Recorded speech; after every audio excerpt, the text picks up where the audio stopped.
Sejam bem-vindos, né? O Galo está cobrando, né, o nosso início de trabalho. Bom,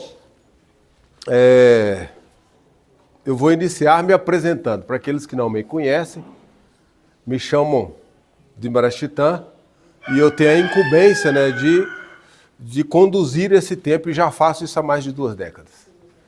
E qual que é o nosso objetivo a cada encontro? É a gente se aprimorar nas lides do Espírito. Para aqueles que já estão nos acompanhando há mais tempo, temos conversado a respeito do processo evolutivo. E dentro, né, dessa sugestão de diálogo, a gente vem abordando da nossa importância e responsabilidade nesse caminho. E hoje, coincidentemente, alguém me perguntava, aliás, me inquiria, né, por que, já que eu falava tanto de evolução espiritual, se eu podia ser mais objetivo de qual seria o ponto de partida. Eu vou dizer que o núcleo duro a gente sempre tem repetido aqui. Para nós, o aspecto relevante da filosofia do aprendizado, dentro do ponto de vista espiritual, é a doutrina do Tríplice Caminho. Vocês já estão aprendendo que disciplinar a mente, o sentimento e as atitudes na matéria já é um bom começo. E aí não se confunde, né, o processo evolutivo, por isso chama processo, né? Um processo evolutivo com o próprio caminho, que é a objetivação, a experimentação. É quando nós decidimos experimentar aquilo que a gente acha que de alguma forma faz sentido para a gente. Quando nós sugerimos a vocês a doutrina do Tríplice Caminho, e falamos, né, já ressaltamos isso várias vezes, que nós, como um ser tripartido, a gente pensa, sente e age. E se de alguma forma nós erramos na forma de pensar, sentir e agir, a gente precisa corrigir esses caminhos. Então nós temos um caminho na mente, nós temos um caminho no coração e nós temos um caminho material. Eu vou plagiar aqui as palavras do mentor maior dessa casa, que é o Caboclo Cobra Coral, o Mestre Arenananda, que é quem nos passa as diretrizes maiores. Ele fala que nós temos a responsabilidade de pensar o caminho, sentir o caminho e executar o caminho. Ele está dizendo para nós que a doutrina do Tríplice Caminho, ela não é externa, ela é interna. Por isso, né, aquele antigo jargão que a gente já vem aqui há bastante tempo dialogando sobre ele, que é interiorizar para exteriorizar. Se a gente quer encontrar de fato o nosso caminho externo, a gente precisa primeiro encontrá-lo internamente. Por isso, interiorizar. Porque se a gente interiorizar esses princípios sugeridos, que a gente está chamando aqui de sabedoria, de amor, de ação efetiva, nós vamos corrigir nossos equívocos, que temos chamados de ignorância, de ódio e de apego. Está aí o núcleo duro. Essa é a proposta evolutiva. Quando nós começamos a incorporar esses valores, nós começamos a visualizar, como o Caboclo está sugerindo. A gente consegue visualizar o caminho, sentir o caminho, para depois andar nesse caminho. Então, é um processo. É fácil? Não, nunca dissemos que é fácil. Muito pelo contrário. Dissemos aqui, né, também, lembrando uma das falas do Cristo, vocês vão se lembrar, inclusive nesse ciclo, né, nesse início de 2025, falamos de uma parábola dele. É mais fácil o camelo passar no fundo de uma agulha do que um rico entrar para o reino do céu. Isso tem centenas de sentidos se a gente for buscar ao pé da letra. O que é um rico? A gente fica em dúvida já. Se a nossa referência for só material. O que seria esse camelo passar no fundo de uma agulha? Por outro lado, fizemos uma panágio aqui também a uma outra parábola, dizendo, né, não acumuleis tesouro no céu, na terra, mas acumuleis tesouro no céu, onde nem as traças e os ferrugem a consomem. Isso está mostrando para nós a importância do desapego. Porque quando nós ficamos muito apegados, a gente só presta atenção no caminho material. Lembra o que eu acabei de dizer aqui? Nós temos que pensar o caminho, sentir o caminho, para executar o caminho.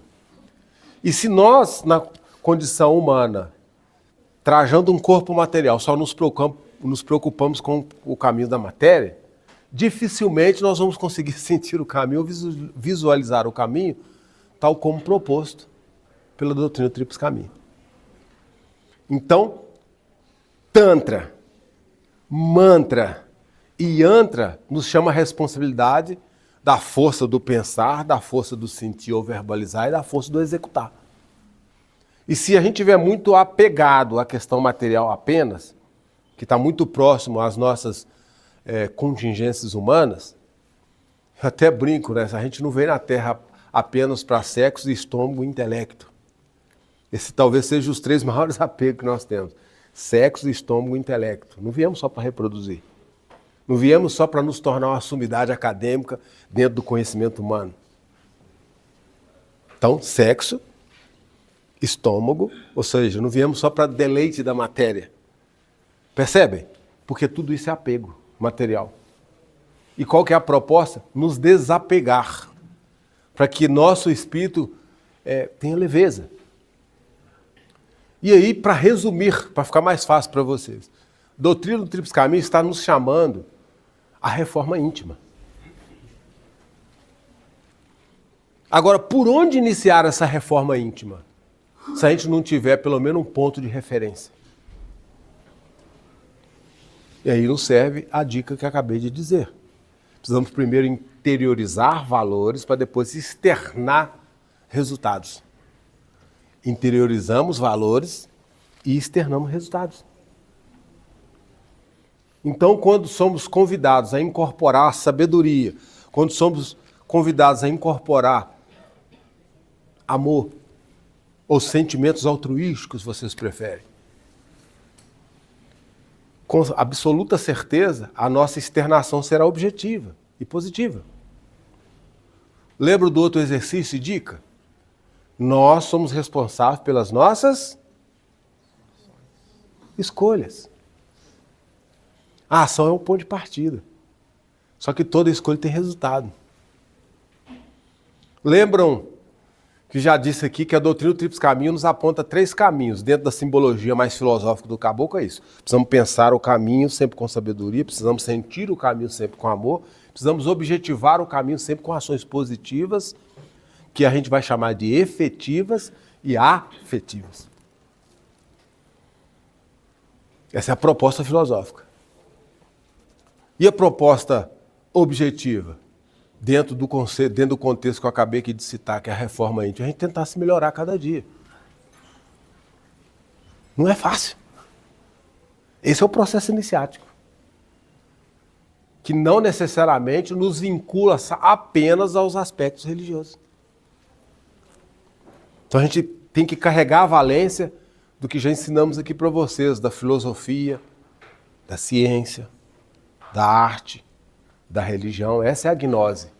Essa é a convergência em nós mesmos. Para vocês não ficarem perdidos, parece complexo o que eu estou dizendo.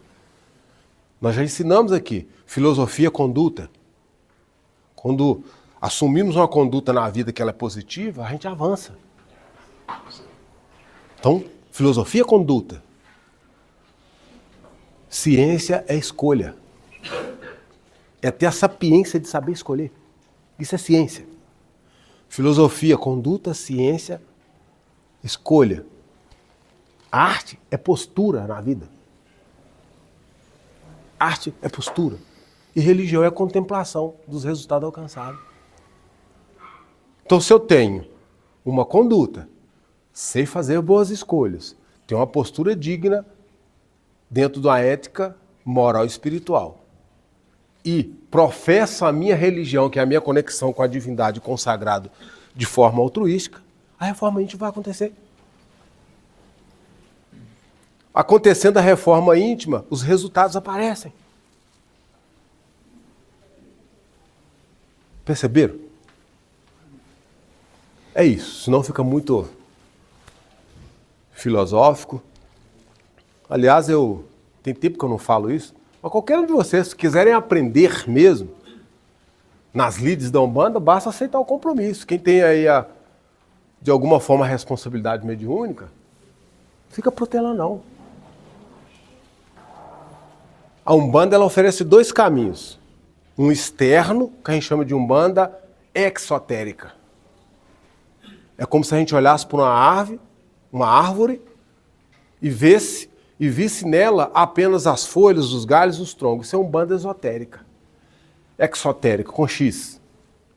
Agora, o que nutre essa árvore, que é a essência dela, isso a gente chama de umbanda esotérica com S. Pegaram a diferença? O que move essa árvore que vocês carregam, esse corpo, é a essência de vocês. É isso que a umbanda quer despertar em vocês. Por isso, venho defendendo já há décadas que a Chopin no AUEA é uma escola de ensinamento espiritual, de esclarecimento espiritual. Consequentemente, ela nos permite valorizar a essência em detrimento da forma. É isso. No mais, conversamos mais na próxima terça-feira. Saravá.